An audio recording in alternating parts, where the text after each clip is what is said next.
Saturday morning காலையில் அம்மா குழம்பு ரசம் எல்லாமே செஞ்சுட்டாங்க. பொரியலுக்காக கீரையை மட்டும் அரிஞ்சு வச்சுருந்தாங்க. சரின்ட்டு பாப்பா கீரை ரொம்ப பிடிக்குங்களா, அதனால மிளகாய் இல்லாமல் அவளுக்கு தனியாக செய்யணும், நமக்கு காரம் போட்டு செய்யணும். அதனால் சரி நான் அதை குக் பண்ணுறேன்னு சொல்லிட்டு பண்ணிகிட்டு இருந்தேன். கையோடவே வெசல் வாஷிங் நிறையா இருந்துச்சுங்க.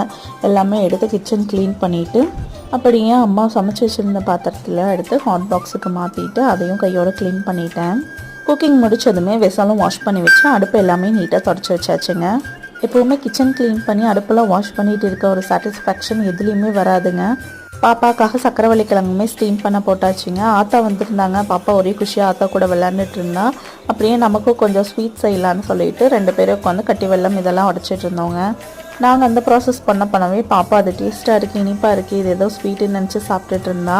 அப்புறம் என்ன நினச்சாங்கன்னு தெரியல, குங்குமத்தை எடுத்து வேகமாக கொட்டி பயங்கர சேட்டையாகிடுச்சுங்க. வீக்கெண்டுங்க. அடுத்து இன்னொரு vlogல பார்க்கலாம். தேங்க்ஸ் ஃபார் வாட்சிங். பாய்.